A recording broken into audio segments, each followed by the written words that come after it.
Ambassador Elena Vasquez stood in the center of the Galactic Council chamber and tried not to feel small.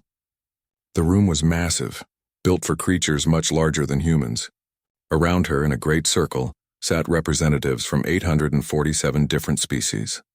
Some looked like giant lizards. Others resembled insects the size of cars. A few were just clouds of gas in containment suits. This was humanity's first formal meeting with the galaxy. Elena had prepared for 2 years for this moment. Honored council members, she began, her voice amplified across the chamber. Humanity thanks you for this opportunity. We come in peace, seeking only friendship and cooperation. The translation devices buzzed and clicked, converting her words into hundreds of different languages. Elena continued with her proposal. Humanity wanted permission to settle 3 uninhabited star systems near their space. They wanted fair trade agreements. They wanted to join the galactic community as equals. Please consider our proposal carefully, Elena said, finishing her presentation. We believe this arrangement would benefit everyone involved. There was a long silence. Then the Vrex ambassador rose from his seat. He was a massive reptilian creature, covered in dark green scales.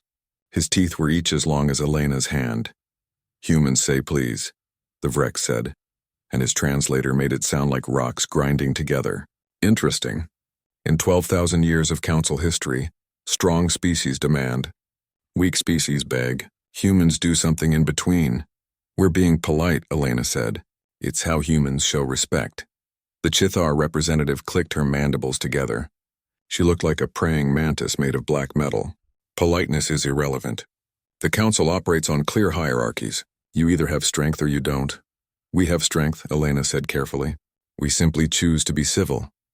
This caused what her translator interpreted as laughter.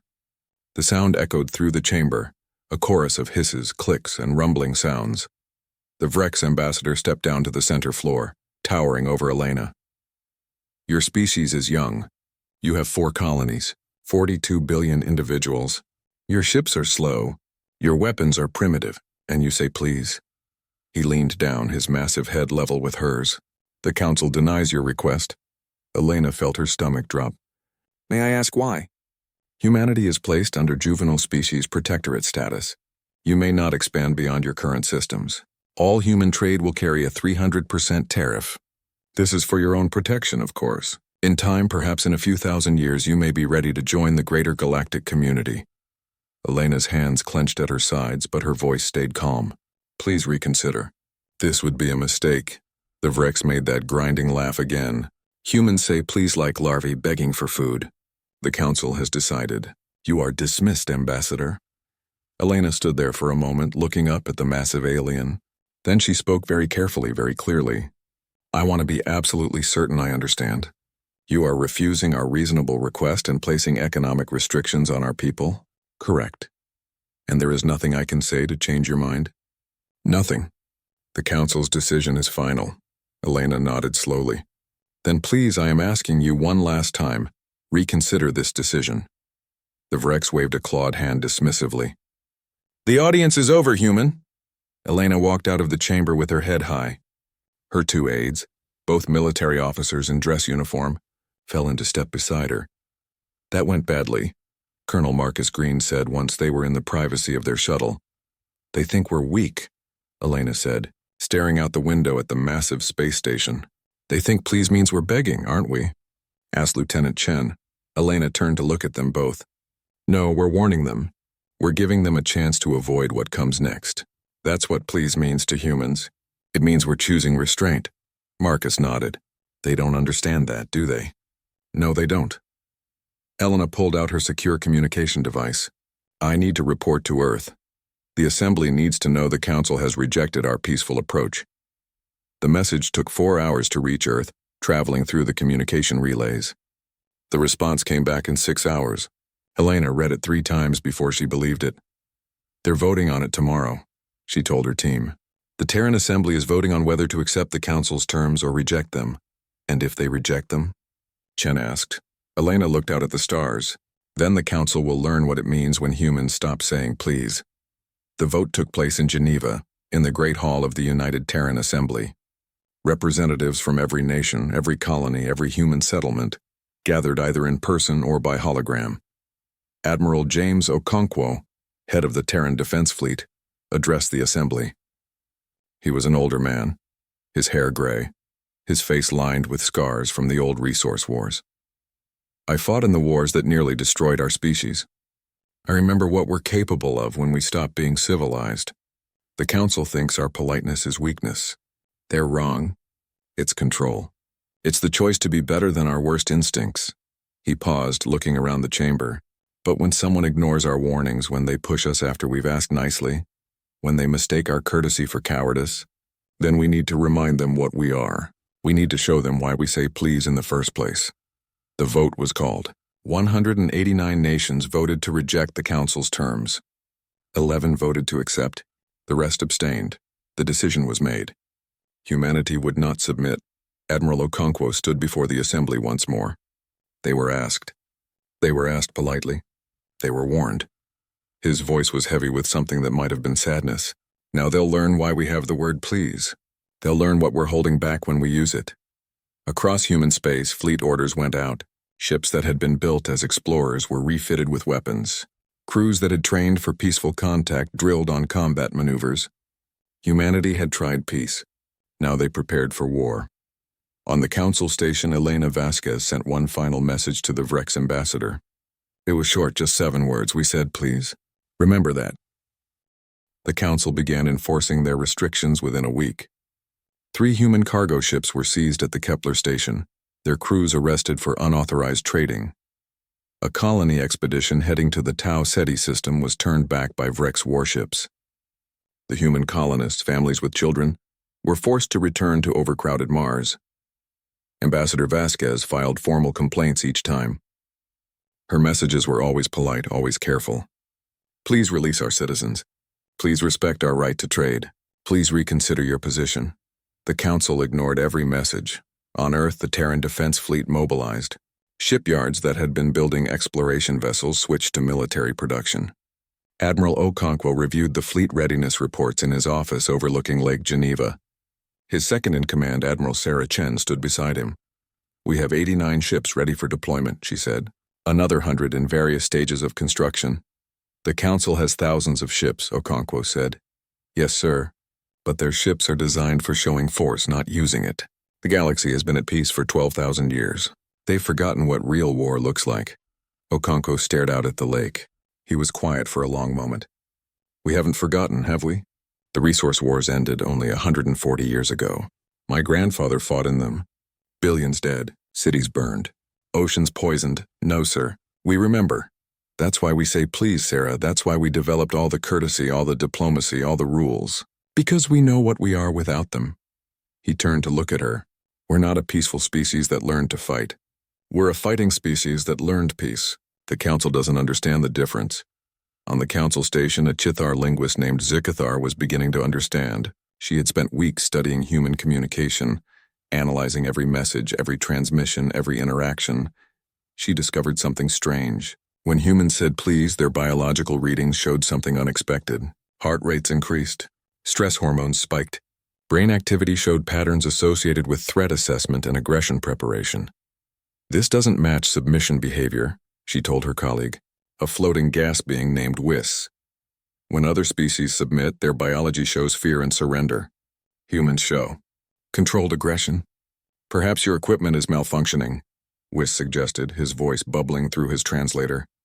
I've checked it 17 times. The pattern is consistent across all human subjects. Zikthar's mandibles clicked nervously. I think human please is not submission. I think it's a warning. A warning? That's illogical. Please is a request. It indicates need. Not for humans. Zikthar pulled up a video of Ambassador Vasquez's final speech to the Council. She enhanced the audio, isolating the moment when Elena said please for the last time. Listen to the tone. Watch her body language. Her muscles are tense. Her eyes are focused. This is a predator showing restraint, not prey showing fear. Whiz floated closer to the screen. You should report this to the Council. Zikthar did.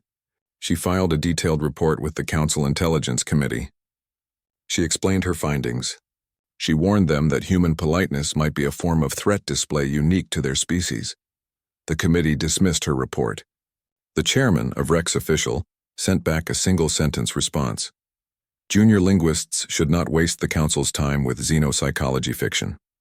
Meanwhile, the Council escalated their enforcement. They sent inspectors to human colonies, searching ships without permission. They established military checkpoints at the borders of human space. They broadcast messages throughout the galaxy declaring humanity a probationary species, unfit for true membership. Each time, human representatives responded with formal protests. Please stop these illegal searches. Please respect our sovereignty. Please withdraw your military presence. The Council interpreted the repeated pleases as increasing desperation. They were certain humanity would eventually submit. They were wrong. At a checkpoint near the Proxima station, a Vrex patrol ship stopped a human medical transport. The ship was carrying supplies to a colony dealing with a disease outbreak. You are in violation of Council trade restrictions, the Vrex captain broadcast. Prepare to be boarded. The human captain, a woman named Rodriguez, responded calmly. This is a medical emergency. We have authorization under the Galactic Health Treaty. Your authorization is not recognized. You will be boarded or fired upon. There was a long pause. Then Rodriguez spoke again, and something in her voice made the Vrex captain's scales prickle. Please let us through. The Vrex captain almost did. There was something in that single word that triggered deep instincts, something that made him want to move aside. But he remembered his orders. Denied. Power down your engines. The human ship powered down. The Vrex sent a boarding party. They seized the medical supplies and arrested the crew. Rodriguez's last transmission was recorded and sent throughout human space.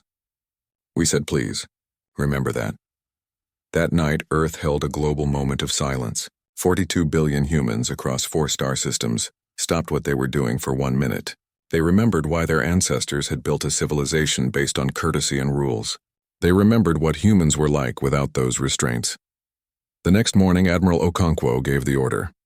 The Terran Defense Fleet began moving toward Council space. Ambassador Vasquez sent one final diplomatic message to the Council. Her face on the screen was calm, but her eyes were hard. Members of the Galactic Council, humanity has made numerous requests for peaceful resolution. Each request has been denied. Each pleas has been ignored. We now inform you that human diplomatic patience has ended. Please consider this your final warning. The Virax ambassador played the message for the full council. They laughed. The humans still say please even as they threaten us. They are truly a confused species. What shall we send in response? Asked a junior council member. Nothing, the Vrex said. Let them come. Let them see the might of the council. Perhaps a show of force will finally make them understand their place. The council authorized a compliance fleet. 237 ships, under the command of War Master Krell, the Vrex's most decorated officer. He had enforced council edicts on 14 species. All had submitted without actual combat once they saw his fleet. He expected the same from humanity. Izikthar watched the fleet depart and felt something she had never experienced before. Dread. She pulled up her rejected report and read it again. She thought about the human phrase she had studied most carefully. We asked nicely. Not we begged. Not we requested. We asked nicely. As if asking nicely was a gift, a courtesy, a choice. And if you refuse that gift? She sent a message to War Master Krell. The humans have been warning us. Please exercise caution, he never responded. The two fleets met at the edge of the buffer zone, in empty space between human territory and council space. War Master Krell studied the tactical display with satisfaction. 237 council ships against 89 human vessels. The odds were overwhelming. The humans are either brave or foolish, his tactical officer said. Foolish, Krell decided.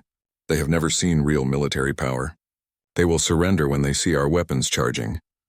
The human fleet arranged itself in a formation Krell didn't recognize. It looked almost defensive, but with strange gaps and angles that made no tactical sense. No matter. Numbers would decide this battle. Admiral Okonkwo sat in the command chair of the flagship Indomitable. Around him the bridge crew worked quietly, efficiently. These men and women had trained for this moment their entire careers. Many had ancestors who fought in the resource wars. They knew what was coming. Open a channel to the Vrex flagship, Okonkwo ordered. War Master Krell's face appeared on the screen. His scaled features showed contempt. Humans. You are outnumbered. Power down your weapons and prepare to be escorted back to your territory. The council may show mercy. Okonkwo's face remained calm. His voice was steady, almost gentle. War Master Krell, you are in violation of the territorial sovereignty of the Terran Unified Systems. Please withdraw your fleet immediately. There it was again, please. Krell wanted to laugh, but something about the human's tone made him hesitate. Those eyes, they reminded him of something. A predator he had once seen on a primitive world. A creature that went completely still before it struck. Krell shook off the feeling. Humans, this is your final chance. Submit to council authority or be designated a hostile species. Around the bridge of the Indomitable, the crew waited. Admiral Chen gripped her chair's armrest. The weapons officer's hand hovered over the firing controls. Okonkwo never blinked. When he spoke, his voice carried the weight of 200,000 years of human evolution, the memory of countless wars, the barely controlled violence of a species that had almost destroyed itself. War Master, please leave. Now. Krell cut the transmission. Charge all weapons. Prepare to disable their lead ships. We'll show them. The human fleet opened fire. No warning. No ritual challenges. No time to respond. One moment, Krell's fleet was in formation, weapons charging. The next moment, 3 of his destroyers simply ceased to exist. What? Krell started to say. His tactical display lit up with alerts. The humans were using kinetic weapons. Huge metal slugs accelerated to impossible speeds. When they hit a ship, they didn't disable it. They tore through it like paper. Atmosphere vented. Hull sections spun away. Crew compartments opened to space. Return fire. Krell shouted. His fleet fired their plasma weapons designed to disable enemy vessels' shields and systems. The human ships took the hits and kept coming. Their armor was thick, primitive, heavy. It burned and melted but held. And the humans didn't slow down. A human destroyer took a direct hit that destroyed its entire front section. The ship kept firing. Its crew sealed the breached areas and fought on. They're insane, Krell's tactical officer said. No, Krell realized with growing horror. They weren't insane. They were experienced. These tactics, this ruthlessness, this willingness to take damage and keep fighting, these were the tactics of a species that had fought itself for millennia. The Council had been at peace for 12,000 years. Humans had been at peace for barely a century. They still remembered how to wage total war. A flight of human fighters screamed past Krell's flagship, pulling maneuvers that should have killed their pilots. The G-forces involved were lethal to most species. Humans just endured them. Their bodies crushed into crash couches, bones creaking, but still fighting. One of Krell's cruisers tried to ram a human destroyer, the traditional Council tactic for close combat. The human ship didn't evade. It fired thrusters at the last second, angling itself so the collision happened on its armored belt. Both ships were damaged, but the human vessel recovered first and destroyed the crippled cruiser with point-blank weapons fire. They're not fighting to disable, Krell's first officer said, his voice shaking. They're fighting to kill. The battle lasted 47 minutes. By the end, Krell's magnificent compliance fleet had been reduced to 83 ships, and those were fleeing at maximum speed. The humans had lost 22 vessels, but even the damaged ones continued to pursue, firing until their weapons ran dry. Krell's own flagship was crippled, main engines destroyed, weapon systems offline. He watched the human flagship approach and felt something he had not experienced in decades. Fear. Admiral Okonkwo's face appeared on his screen again. The human looked tired. There was no joy in his eyes, no triumph. Just a deep, sad certainty. What are you? Krell whispered. Okonkwo was quiet for a moment. We are what you made us, War Master. We came in peace. We asked nicely. We said please. You thought it made us weak. He leaned forward. Please was never weakness. It was a gift. It was us giving you a choice. It was the sound of humanity holding itself back from what we're truly capable of. You can't be this violent naturally. This is madness. No, Okonkwo said quietly. This is restraint. You should have seen us during our resource wars. We fought ourselves for 15 years. Billions died. We used nuclear weapons on our own cities. We poisoned our own oceans. We fought until we almost went extinct. He paused. That's why we learned to say please. That's why we built a civilization based on courtesy and diplomacy, because we know what we are without it. Krell's scales had gone pale. The Council will destroy you for this. The Council had its chance for peace. We gave you every opportunity. We asked, we requested, we begged, we said please so many times. Okonkwo's voice hardened. You should have heard the tone, War Master. You should have listened to what we were really saying. What was that? Krell asked, though he already knew. Please was never a request. It was a warning. It was humanity's way of saying we could hurt you, but we're choosing not to. We're giving you a chance to step back before we stop being civilized. Okonkwo stood from his chair.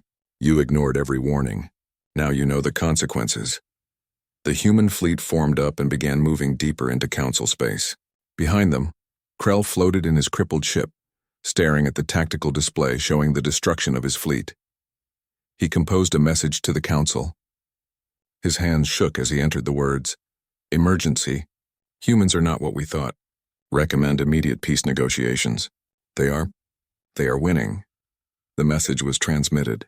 Then Krell did something no Vrex warrior had done in 1,000 years. He surrendered. Across the galaxy, species that monitored military frequencies picked up the signals from the battle. The news spread quickly. Humanity, the new species that said please, had destroyed a Council compliance fleet. The galaxy's understanding of that word was about to change forever. The Galactic Council held an emergency session 3 hours after War Master Krell's message arrived. The Great Chamber was filled with panicked voices in hundreds of languages. Representatives demanded explanations. How had humans, a species they had dismissed as weak, destroyed an entire compliance fleet? The Vrex High Commander stood to address the Council. His name was Scarax, and he was ancient. A veteran of the last real war the galaxy had seen 12,000 years ago. The humans have revealed themselves as a threat. A species capable of this level of violence cannot be allowed to exist unchecked. They were defending themselves, a voice called out. It was Zikthar, the Chithar linguist. She had never spoken in a full council session before, but she stood now, her mandibles clicking with anxiety. We placed restrictions on them. We seized their ships. We ignored their diplomatic requests. The humans responded exactly as they warned us they would. Warned us. Scarax's voice dripped with scorn. They said please. That is not a warning. For humans, it is. Zikthar displayed her research on the chamber's screens. I have documented proof. Human please is a threat display, a sign that they are choosing to restrain themselves. It is their last offer before they stop holding back. Several council members studied the data. Others dismissed it. The Vrex delegation refused to even look. This changes nothing, Scarax declared. The humans have committed an act of war against the council. There is only one response, total enforcement. We will mobilize the Grand Armada and eliminate this threat before it spreads. The vote was called. 412 species voted for military action. 300 voted for renewed diplomatic contact. 35 abstained. The council committed to war. Within days, the call went out across council space. Ships from every member species began gathering at the Kethril Nexus, a massive military station that had not been fully activated in recorded history. The Grand Armada would number 4,000 ships, the largest fleet ever assembled. Humanity watched the mobilization through their intelligence networks. In Geneva, the Terran Assembly held another vote. This time it was unanimous. They want war, Admiral Okonkwo told the assembled leaders. They will get it. But we will follow our rules of engagement. Military targets only. We allow evacuations. We provide warnings. Even in war, we stay civilized. Why? Asked a delegate from Mars Colony. They didn't show us mercy. Because that's not who we are anymore, Okonkwo replied. We learned from the resource wars. We know where unlimited violence leads. We'll hurt them, yes. We'll make them surrender. But we won't become monsters to do it, Admiral Chen added. Besides, the Council needs to learn something. They need to understand that human strength isn't just our capacity for violence. It's our ability to control it. That's what makes us dangerous. The human fleet divided into strike groups. They stopped using diplomatic channels. No more, please. No more requests. They simply moved into council space and began systematic operations against military targets. Commander Sarah Park led the assault on a Vrex military production facility, orbiting a gas giant. Her 4 ships approached the station, which was protected by 32 defense platforms and a garrison of 18 ships. This is Commander Park of the Terran Defense Fleet, she broadcast. You have 10 minutes to evacuate all non-military personnel. After that, we will destroy this facility. The Vrex commander refused to respond. He thought it was a bluff.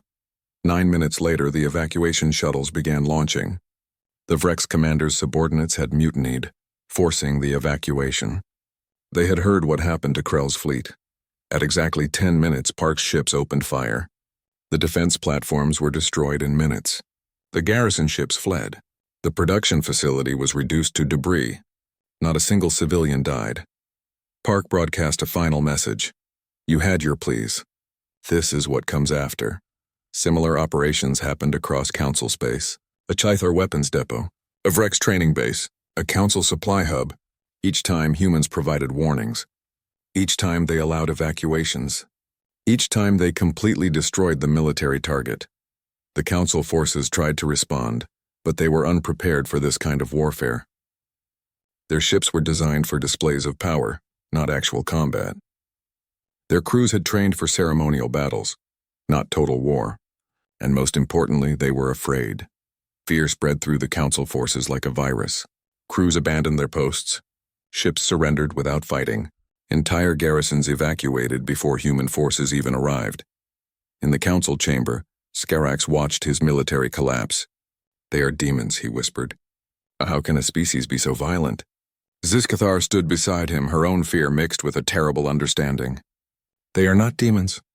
They are survivors. They nearly destroyed themselves with this violence, and they learned to control it. We mistook that control for weakness. Can we negotiate? I don't know. We refused their pleas. What comes after when pleas is gone? The Grand Armada finished assembling at Kethril Nexus. 4,000 ships, crews drawn from 300 species, the largest military force in galactic history. They waited for the humans to arrive. Admiral Okonkwo gathered his fleet.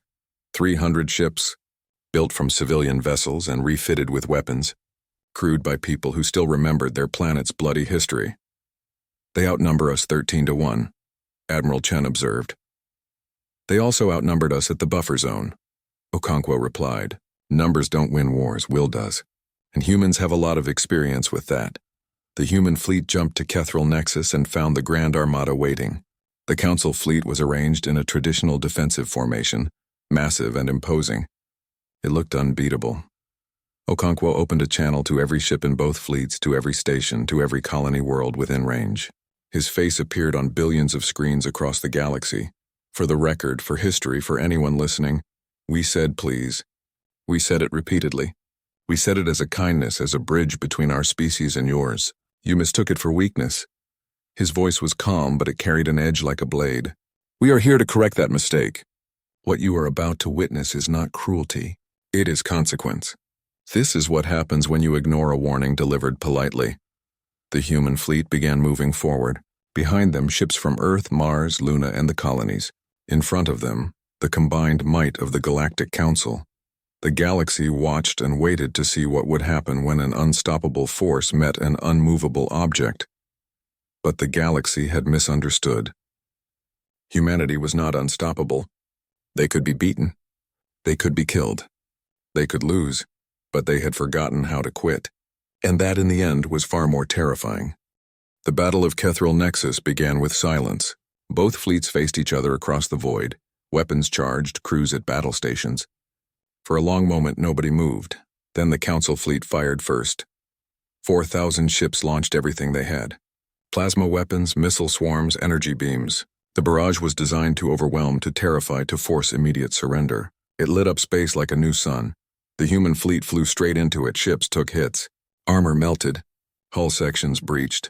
Alarms screamed on every bridge. But the humans didn't stop.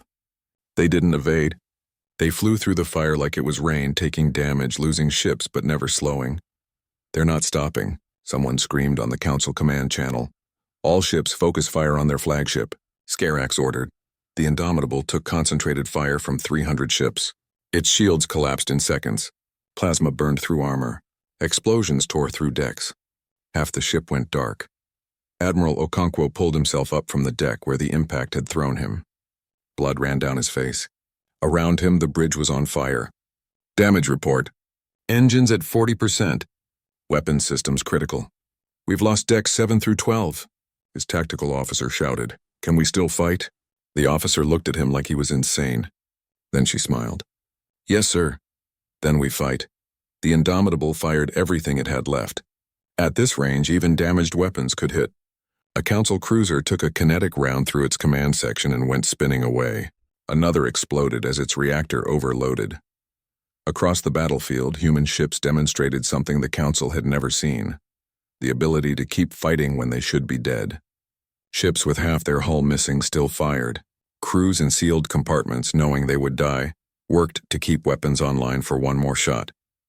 A human destroyer, both engines destroyed, used its maneuvering thrusters to ram a Council battleship. The collision destroyed both vessels, but the battleship's explosion took out 3 more Council ships that were too close. They fight like they have nothing to lose. Zikthar whispered, watching from the Council command station. No, Skarax said quietly, finally understanding. They fight like they've already lost everything once before. They know what extinction feels like. This is nothing compared to what they did to themselves. The battle raged for 2 hours. The Council fleet slowly fell apart, not because they lacked ships or firepower, but because they lacked the will to continue. They had never seen anything like this. They had never faced an enemy that refused to quit. Ship after ship surrendered or fled. Crews abandoned their posts. Captains disobeyed orders. The Grand Armada, the largest fleet in galactic history, was defeated not by superior numbers or technology, but by superior determination. Admiral Chen led a strike team onto the Council flagship itself. They fought through corridors past automated defenses into the command center. Skarax stood there alone, his command staff having fled. I surrender, he said simply. Chen nodded. Admiral Okonkwo wants to speak with the Council. Now. Within the hour, Admiral Okonkwo stood in the Council chamber itself. His uniform was burned and torn. His face was bruised. But he stood straight, and his voice carried to every corner of the galaxy through the broadcast. Members of the Galactic Council, you have seen what humanity is capable of when you push us, when you ignore our warnings, when you mistake our courtesy for weakness. He paused, looking around the chamber at the terrified aliens. We have won this war. Your fleets are destroyed or scattered. Your military might is broken. We could push further. We could take revenge for every insult, every seizure, every dismissal. The chamber held its breath. But we won't, Okonkwo continued. His voice softened. Because that's not who we are. We don't want conquest. We don't want revenge. We want what we always wanted: peace, trade, and respect. He looked directly at Skarax. So we're going to do something that might seem strange to you. After everything that's happened, after all the blood and fire, we're going to give you another chance. He took a breath. Please, let us start again. The word echoed through the chamber. Please. But this time, everyone heard it differently. This time they understood. The human wasn't begging. He wasn't even asking. He was offering. Offering peace from a position of strength. Offering mercy when he could choose vengeance. Please wasn't weakness. It was the most powerful word in the human language because it meant they were choosing to hold back when they didn't have to. Zikthar stood up, her legs shaking. I second this proposal. The Chithar Collective agrees to peace. One by one, species stood and accepted. The Vrex were last, Skarax rising slowly from his seat. We accept, we apologize for our blindness. Okonkwo nodded. Then let's begin negotiations. The Treaty of Terra took 6 months to finalize. The Galactic Council was reformed with human input. Species were given equal voices regardless of military power. Humanity received their trade routes and colony rights. More importantly, they received respect. But the real change was deeper than politics. Throughout the galaxy, species began studying human culture, trying to understand this strange species that said, please, before they destroyed you. The word itself evolved. In Vrex language, please became a term that meant final warning. In Chithar, it meant controlled mercy. In 100 languages, it took on shades of meaning related to strength, choice, and restraint. Zikthar wrote the definitive history of the war. Her book's final chapter was titled, The Word That Changed Everything. She wrote, the greatest misunderstanding in galactic history was thinking that humans said please because they were weak. They said please because they were strong enough to choose mercy. We learned the difference too late, after they showed us what happens when they stop asking nicely. Humans are not unique because they can be violent. Many species have that capacity. Humans are unique because they can turn their violence on and off like a switch. They can be poets and painters one day, soldiers and destroyers the next, and they can choose which one they want to be. When a human says please, they are making that choice visible. They are showing you that they could hurt you, but they're choosing not to. The please is not the request. The please is the gift. Now when humans say please, the entire galaxy stops and listens, not out of courtesy but out of survival instinct, because we all remember the tone we failed to hear the first time. 10 years after the war, Ambassador Elena Vasquez stood once again in the council chamber. She was older now, gray in her hair. She addressed a proposal about resource sharing in the outer systems. We believe this arrangement would benefit all species involved, she concluded. So we ask you, please consider this proposal. The chamber went silent. Every representative leaned forward listening, not to the words but to the tone behind them. Elena smiled slightly. She had not raised her voice. She had not threatened. But every being in that chamber heard what she was really saying. This is us being civilized. This is us choosing cooperation, but we remember what comes after, please, if you make us say it too many times. The proposal passed unanimously. As Elena left the chamber, a young human intern asked her, "Do you think they'll ever really understand us?" Elena looked out at the stars, at the galaxy that had learned its lesson the hard way. They understand enough. They understand that humans say please because we remember what we are without it, and that's enough to keep the peace. Do you think we'll ever forget? The violence, I mean. The capacity for war? No, Elena said quietly. And we shouldn't, it's part of us. We're the species that nearly destroyed ourselves and chose to be better. We carry both the darkness and the light. That's what makes the please meaningful. It's not empty courtesy. It's a real choice made every time between civilization and chaos. She smiled. And as long as we keep choosing to say please, as long as we keep choosing restraint over rage, diplomacy over destruction, well, that's what makes us human. Somewhere in deep space, a human cargo ship met a Vrex patrol. The patrol asked for identification. The human captain provided it, then added, "Thank you for your assistance." The Vrex captain responded carefully, respectfully, "You're welcome." Safe travels, small words, simple courtesy. But beneath them an understanding that went deeper than language. The galaxy had learned. Humanity had taught them, and every species remembered the lesson. When humans say please, you listen.